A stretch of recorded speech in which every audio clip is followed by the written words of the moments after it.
Assalamualaikum dan salam sejahtera. Bertemu kembali dalam rangkuman Berita Seminggu yang membawakan berita-berita terkini di Pahang bersama saya, Fansurina Abdullah. Berita utama. Kebawah Duli Yang Maha Mulia Seri Paduka Baginda Yang di-Pertuan Agong Al-Sultan Abdullah Riayatuddin Al-Mustafa Billah Shah, ibni almarhum Sultan Haji Ahmad Shah Al-Musta'in Billah, berkenan memberikan sumbangan kepada keluarga dua petugas pejabat kesihatan daerah PKD Pekan yang maut dalam nahas jalan raya Isnin lalu. Sumbangan berkenaan disampaikan Pegawai Khas Sultan Pahang Yang Hormat Tok Arya Ratna Ahmad Nur Badilin Abdul Murad dan Pegawai Khas Kebajikan Yang Hormat Datuk Abdul Rahman Endut di kediaman kedua-dua keluarga mangsa di Pramujaya dan kuartus Klinik Kesihatan Pramujaya di Pekan Rabu lalu.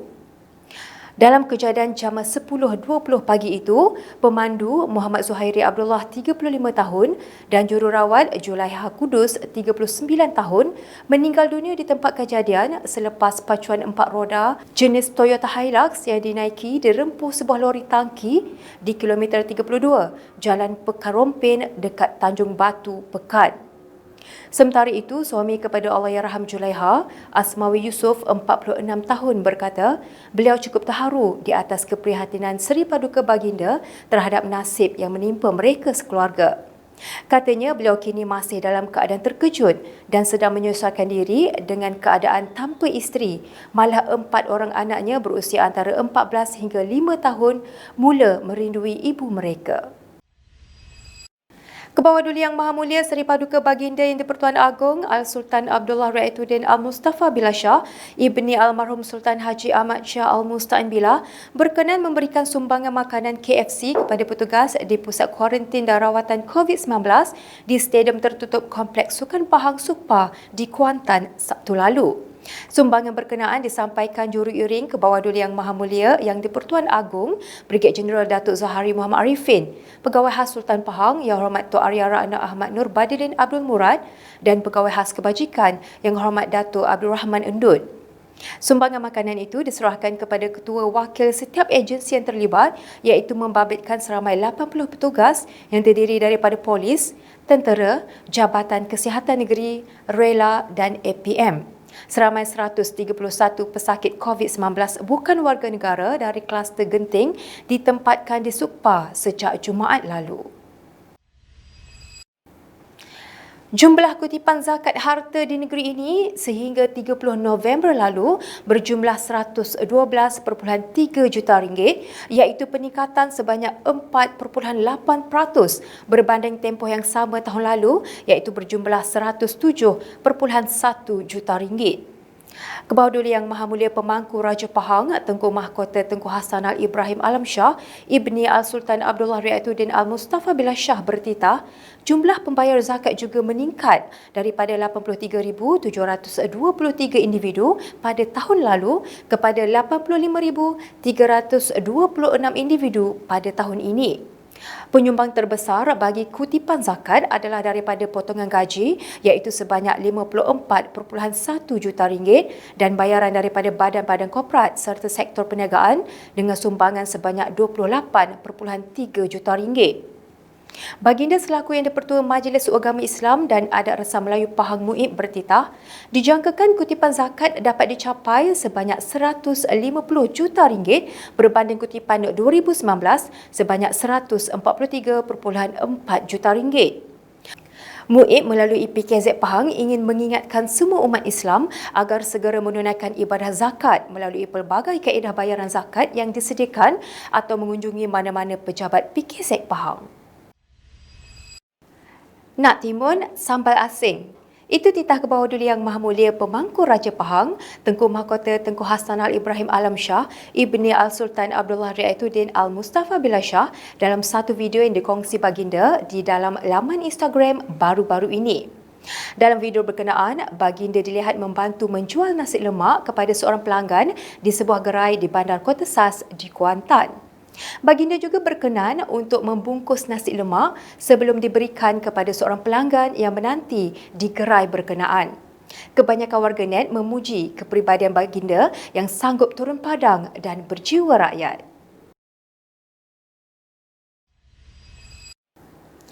Kebawah Duli Yang Maha Mulia Pemangku Raja Pahang, Tengku Mahkota Tengku Hassan Al-Ibrahim Alam Shah, Ibni Al-Sultan Abdullah Riayatuddin Al-Mustafa Billah Shah berangkat bercemar duli melawat satu keluarga yang ditimpa bencana kebakaran di Kampung Ubai di Pekan, Khamis lalu. Baginda dibawa melawat ke tempat kejadian serta turut berkenan menggunakan sumbangan bagi meringankan beban mangsa. Kejadian kira-kira jam 10 pagi itu mengakibatkan Muhammad Lazim Maknur, 63 tahun, yang juga orang kurang upaya OKU, meninggal dunia selepas dipercayai terperangkap semasa kebakaran berlaku. Sementara itu, menurut jurucakap Jabatan Bomba dan Penyelamat Malaysia JBPM Pahang, Pusat Gerakan Operasi PGO telah menerima panggilan kecemasan melibatkan kebakaran sebaru masa paruh kekal melalui sistem MERS 999 pada jam 10.30 pagi. Katanya mayat mangsa yang merupakan OKU telah diserahkan kepada pihak polis untuk tindakan seterusnya dan anggaran kemusnahan adalah 90%. Paip agihan air bernilai 115 juta ringgit sepanjang 29 km akan dibina dari Kemaman Terengganu ke Gebeng di Kuantan sebagai salah satu usaha penambahbaikan bekalan air di kawasan Gebeng. Menteri Besar Pahang Yang Amat Berhormat Datuk Seri Haji Warosti Wan Ismail berkata, projek yang dapat menampung kapasiti sehingga 90 juta liter sehari itu merupakan satu jalinan kerjasama Kerajaan Pahang dan Kerajaan Persekutuan.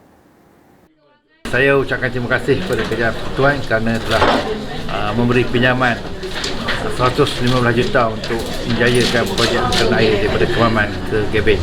Dan saya percaya dengan adanya projek ini, kita akan dapat menyelesaikan masalah air di Gebeng, insyaAllah. Beliau berkata demikian ketika ditemui selepas menyaksikan majlis menandatangani dan pertukaran dokumen perjanjian pinjaman projek pembinaan paip agihan air dari Kemaman Terengganu ke Gebeng Pahang antara Kerajaan Pahang dengan Kerajaan Persekutuan di Pejabat ECERDC Negeri Pahang di Kuantan Jumaat lalu. Turut hadir dan berhormat Setiausaha Kerajaan Pahang, Datuk Seri Dr. Salahuddin Ishak, Ketua Pegawai Eksekutif ECERDC yang berusaha Encik Bazawi Cik Mat, Pengarah Tanah dan Galian Negeri Pahang Yang Berhormat Datuk Haji Fazilah Saleh dan Pengarah Pembangunan Negeri Pahang Yang Berhormat Datuk Indra Haji Zulkifli Yaakob. Beliau berkata projek ini akan bermula pada Jun tahun hadapan dan tender akan dibuka pada Mac 2021 serta dijangka siap pada akhir 2022. Nasib keluarga dua petugas Pejabat Kesihatan Daerah PKD Pekan yang maut dalam nahas jalan raya Isnin lalu turut mendapat perhatian Kerajaan Pahang yang tampil menyerahkan sumbangan. Pengerusi Jawatan Kuasa Kerja Raya, Pengangkutan dan Kesihatan Negeri Yang Berhormat Datuk Seri Nur Razali Sulaiman hadir mewakili Menteri Besar Pahang dan turut diiringi Ketua Pegawai Khas Menteri Besar Pahang Encik Hamizi Yaakob dan Pegawai Kesihatan Daerah Pekan Dr. Nur Aizah Haji Zakaria. Yang Berhormat Datuk Seri Nur Razali meluangkan masa bertemu isteri dan anak-anak Allahyarham Muhammad Zuhari Abdullah di kuartus kesihatan Pramujaya sebelum ke kediaman keluarga Allahyarhamah Julaiha Kudus di perumahan Datuk Shah Bandar di Pekan. Dalam pertemuan tersebut, beliau turut memberi kata-kata semangat serta kesediaan kerajaan negeri membantu keluarga mangsa mengikut kemampuan serta keperluan semasa.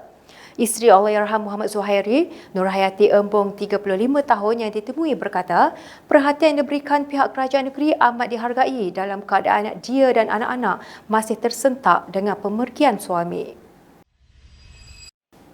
Perkhidmatan yang terdapat di aplikasi Pahanggo yang sebelum ini hanya dapat digunakan di telefon pintar, kini boleh dilayari menggunakan laman web yang dibangunkan oleh Pahanggo Sdn Bhd. Pengerusi Jawatan Kuasa Sains, Teknologi, Inovasi, Komunikasi dan Multimedia Negeri Pahang Yang Berhormat Datuk Haji Muhammad Fakhruddin Muhammad Arif berkata, laman web app.pahanggo.com ini menempatkan perkhidmatan yang ada di aplikasi Pahanggo. Beliau berkata demikian dalam sidang media pelancaran laman web Pahanggo dan laman web Pelan Digital Negeri Pahang di Wisma Sri Pahang di Kuantan Rabu lalu. Beliau berkata demikian dalam sidang media pelancaran laman web Pahanggo dan laman web Pelan Digital Negeri Pahang di Wisma Sri Pahang di Kuantan Rabu lalu. Beliau berkata, Kerajaan Pahang juga telah mewujudkan laman web pelandigital.pahanggo.com yang menjadi platform untuk orang ramai dan syarikat swasta memberikan maklum balas, pandangan dan cadangan kepada kerajaan negeri. Justru orang ramai dialu-alukan untuk memberikan maklum balas dan idea mengikut teras atau industri yang sesuai menggunakan laman web ini. Kerajaan Pahang telah meluluskan peruntukan sebanyak RM88,000 bagi melakukan kerja-kerja baik pulih segera jalan raya antara Kampung Pagi ke Kampung Bantal di Jerantut yang rosak akibat hujan lebat baru-baru ini. Pengerusi Jawatan Kuasa Hal Ehwal Felda, Koperasi, Usahawan dan Hal Ehwal Pengguna Negeri Pahang Yang Berhormat Datuk Haji Nazri Ngah berkata, kelulusan peruntukan berkenaan dibuat semasa mesyuarat Esko Kerajaan Pahang yang bertujuan bagi memberikan keselesaan kepada penduduk kampung yang menggunakan jalan berkenaan. Katanya, Jabatan Kerja Raya JKR Jerantut juga telah mengenal pasti beberapa kawasan yang boleh dilakukan penyelenggaraan segera membabitkan kos RM88,000 itu. Sebelum itu, beliau bersama Pengerusi Jawatan Kuasa Pembangunan Luar Bandar dan Hal Ehwal Orang Asli Negeri Pahang Yang Berhormat Datuk Abdul Aziz Haji Mat Kiram dan Wakil JKR Jerantut ke lokasi jalan yang rosak tersebut untuk membuat pemantauan. Yang Berhormat Datuk Haji Nazri berkata, kerajaan negeri berharap kos penyelenggaraan tersebut akan dapat dimanfaatkan oleh JKR Jerantut untuk memastikan jalan tersebut dapat digunakan dengan selamat. Sementara untuk mendapatkan bantuan penyelenggaraan daripada kerajaan pusat berjumlah RM36.8 juta. Orang ramai khususnya penduduk di sekitar Indra Mahkota di Kuantan tidak perlu bimbang dan risau dengan penempatan seramai 131 pesakit COVID-19 bukan warga negara di pusat kuarantin dan rawatan COVID-19 di Stadium Tertutup Kompleks Sukan Pahang Sukpa di Kuantan. Pengerusi Jawatan Kuasa Perumahan dan Kerajaan Tempatan Yang Berhormat Datuk Abdul Rahim Muda berkata, masyarakat tidak perlu berasa bimbang kerana kawalan ketat akan dilaksanakan 24 jam setiap hari. Beliau berkata demikian kepada pemberita selepas melakukan lawatan ke pusat kuarantin dan rawatan COVID-19 di Stadium Sukpa di Kuantan Jumaat lalu. Jadi saya ingat masyarakat di sini tidak perlu bimbang kawalan keselamatan daripada polis, daripada angkatan tentera, daripada rela dan sebagainya akan sentiasa memastikan kawasan ini tidak akan dapat dicerobohi oleh pihak lain ataupun pihak dalaman tidak boleh keluar daripada kawasan ini. Kita bimbang tapi sebenarnya tak ada masalah. Ini adalah satu keperluan yang sangat baik yang disediakan oleh pihak MKN untuk memastikan Stadium Sukpa ini sebagai tempat yang sesuai untuk menempatan. Penggunaan Sukpa sebagai pusat kuarantin dan rawatan berisiko rendah PKRC adalah kerana stadium itu mempunyai kemudahan asas yang mencukupi untuk merawat kes-kes COVID-19 simptomatik atau dengan gejala ringan dalam jumlah yang besar. Selain itu, stadium ini juga berdekatan dengan hospital berpakar iaitu Hospital Tengku Ampuan Afzan HTAA dan Sultan Ahmad Shah Medical Center Universiti Islam Antarabangsa Malaysia SASMEC Kuantan yang mempunyai kepakaran dan peralatan yang mencukupi untuk rawatan kes-kes kritikal. Laporan itu tadi mengakhiri rangkuman berita seminggu pada kali ini. Jangan lupa patuhi saranan Kementerian Kesihatan Malaysia KKM dengan mematuhi SOP yang telah ditetapkan. Teruskan bersama Pahang Media untuk mendapatkan pelbagai berita dan maklumat terkini di negeri Pahang. Jangan lupa like, subscribe dan share Pahang Media di Facebook, Instagram, Twitter dan YouTube. Anda juga boleh mendapatkan berita terkini di Pahang menerusi portal pahangmedia.my. Baiklah, sampai jumpa lagi pada minggu hadapan. Assalamualaikum.